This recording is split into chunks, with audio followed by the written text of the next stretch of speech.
to First Avenue and then Harlem to Lakeshore Drive. It's an hour and 9 minutes, 3:55 to drive. Outbound 40 minutes. Eden's 20 minutes, like Cook Junction. Outbound 23. The Kennedy, 38 minutes. O'Hare to downtown, 20 from Montrose, 18 on the Express. Outbound 33 minutes to the airport. Eisenhower, 58 minutes, 390 to downtown. 44 from Wolf. Outbound 35 minutes to 390. The Ryan runs 46 minutes, 95th to downtown. Outbound 16. I-57, 25 minutes. I-80 to the Merge. Fishing 45. Northbound Tri-State. It's heavy Cicero much of the way to the Stevenson. Plainfield Road to 47th. And from the Reagan to Lawrence, I'm Jim Telemonte. On AM 560, The Answer. So note for our friends who travel I-55 toward Pontiac and then Bloomington, getting reports of some freezing rain, really slicking up that highway. So we'll keep our eyes on that for you. That's Pontiac and Bloomington this morning, while much of the rest of the state is getting snow.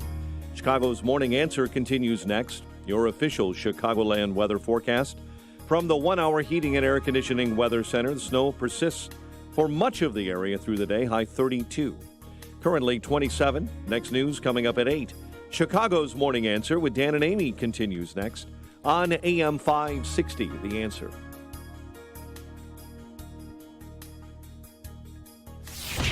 This hourly segment is brought to you by The Mortgage Update with Dan Frio. Every Saturday morning at 7 on AM 560. Have extended interviews with both Clarence Thomas and Ginny Thomas, and there's some, a deep dig into his family life. But really, the face-to-camera talking to Clarence Thomas is the most powerful part of the documentary. It's playing at the EMC River East. Yeah. And in addition to remembering some of the indelible moments from his confirmation hearing that turn out to be relevant today, not just in the context of confirmation hearings for Supreme Court justices and how politicized that has become, but also because it was Joe Biden that was chairman of the Senate Judiciary Committee, and some of the exchanges between Biden and Thomas are hysterical, as well as his commentary in real time today on those exchanges. None too complimentary to Joe Biden, and deservedly so. One of the people profiled in the documentary that we've had on the show before, but I didn't realize he was as instrumental in Clarence Thomas's intellectual development as a colleague as he clearly is, per the way he's treated in the documentary, is Ken Masugi, senior fellow at the Claremont Institute, former speechwriter for Clarence Thomas when he was chairman of the EEOC. Ken, thanks for joining us. Appreciate it. Oh, it's great to be back with you. By the way, your Twitter handle, Japanese American, that's got to be a reference to Harry Jaffa, right? That's right. Glad you picked that up. I love it. I love New Birth of Freedom is like the definitive work on Lincoln as far as I'm concerned. But to tell us about Clarence Thomas, I don't know if you've had the chance to see the documentary, but you probably don't need to because of your relationship with him. But it's such an important. He felt this was important to do now to set some of the record straight. Almost 3 decades after ascending to the high court. And I just wanted to get somebody who knows him as well as you do, wanted to get your perspective on that.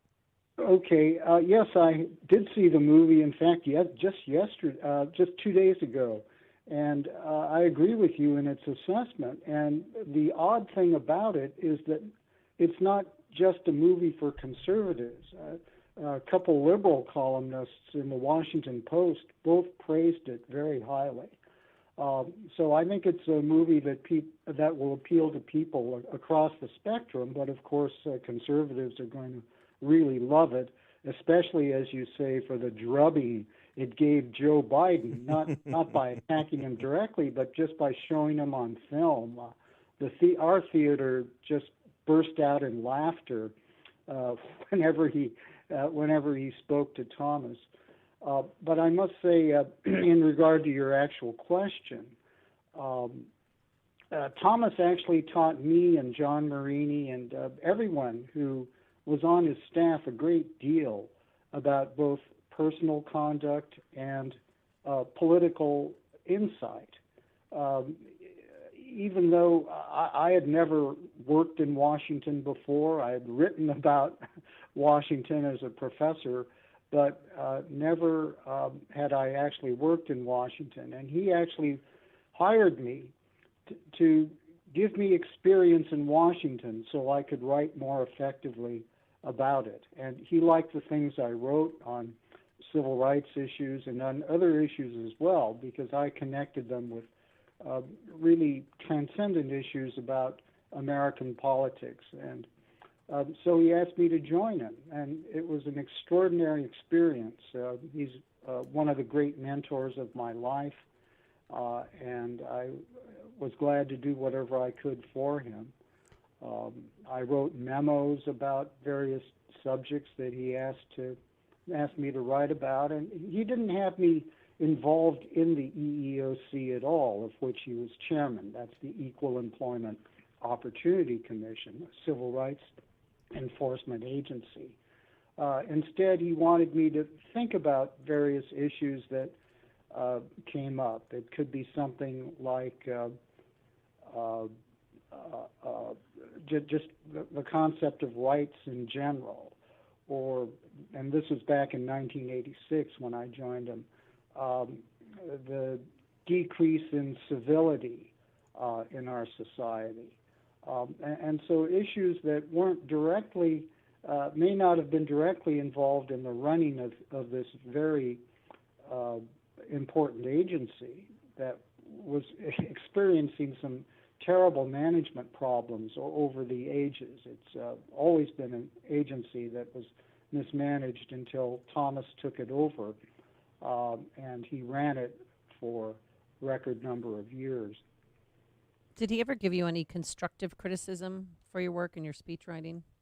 Well, here, it's kind of a misnomer to say I was a speechwriter, since that was just a tiny portion of the time I spent there. Sure, being a speechwriter for him was one of the most useless jobs in the federal government. He had his own ideas that he would push. Funny thing is, sometimes he'd just take off. I mean, he'd ignore whatever I wrote, and he'd take off from that. And sometimes that got him into trouble when he was up for confirmation as a judge and a justice.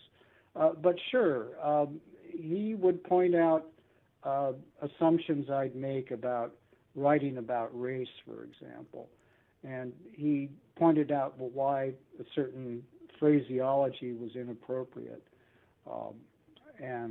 I learned a great deal about how to make a powerful argument from him, because he threw himself in front of audiences often hostile, and he'd win them over. And so going to speeches with him on site, I would see how he managed to do that. And he's a very effective public speaker for that reason. I mean, he knows how to get to the heart of an issue that blows past the preconceptions that people might have. Yeah, that's such an important point, and it comes across in the film. It comes across in his autobiography as well. But the idea, because he doesn't ask very many questions, it was a decade before he asked a question on the bench during oral hearings before the court. It goes back to what the press tried to brand him right when he was nominated by H.W. Bush. This is just a token. You're replacing Thurgood Marshall. He has to choose a black judge. You're a black judge who's conservative. That's the only reason you're being chosen. When in point of fact, you find out in the film that this is somebody who loved intellectual battle, that was engaged with colleagues in debating all of these salient issues in his 20s and 30s, and that continued, of course, when he was appointed to the D.C. Circuit. And oh, by the way, just because he doesn't ask any questions, he's also authored 600 opinions during his time on the bench, more than anybody else during that period. So this is actually truly a man of letters, a thoughtful guy, a deep thinker, and somebody who's quite prolific. Right, and he doesn't simply write, but he persuades people to his point of view, which is really remarkable, that given that justices on the court are likely to be pretty set in their thinking. But what Thomas has done, using the resources that we discussed at the when we were at the EEOC, that is the American founding, the principles of the Declaration of Independence. This gives someone a different take on how to understand the law in a more comprehensive way. It's deeply related to the issue of slavery in America. So Thomas understood slavery not as some abstraction in a book or political slogan, but via his heritage, by his through his family. And so he has a firsthand, or you could say a familial association with tyranny that very few people in America would have. Perhaps an immigrant might, but that's real tyranny, not just a slogan. And how to get out of it without creating more problems than there were before is the great struggle that people had in abolishing slavery. It wasn't all that simple, either opposing slavery or abolishing it.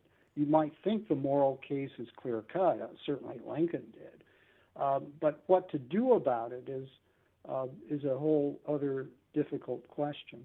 Fast forwarding from Lincoln to present day, as you do in a recent piece you wrote for American Greatness, amgreatness.com, you discuss the American left's inability to distinguish between tragedy and farce. And you contrast that with Lincoln, who understood that his call for national unity was from a place of national failure at the time, meaning the institution of slavery. So, right. So what are you getting at there exactly? Well, what Lincoln did is to point out the real issue, which is, do we believe in the Declaration of Independence? That is, that all men are created equal as the basis of our political way of life? Or do we dismiss it as a slogan, or say that, as Stephen Douglas did, and as a lot of people today say, well, it just means the equal rights of being British? Well, Lincoln dismissed that. Well, and to his political advantage, because there were French and Germans and other immigrants in his audience. And he said, well, I guess Stephen Douglas doesn't think you deserve to be part of the heritage of the Declaration of Independence because you're not British. And with that logic, he persuaded people of immigrant stock, people who came over, whose ancestors came over far earlier, that if you're going to exclude some human beings, even slaves or the freedmen, then you may well be excluding yourself because you have no privilege in that way.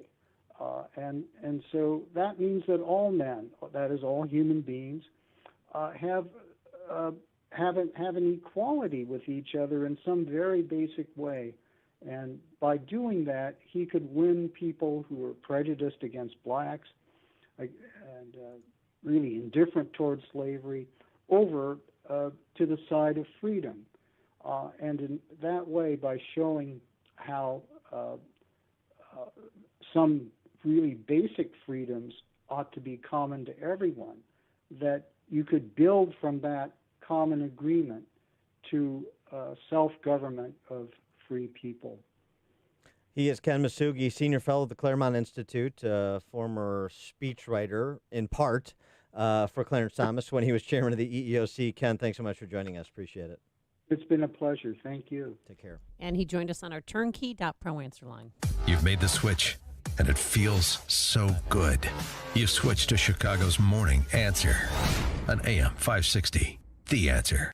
This is Dan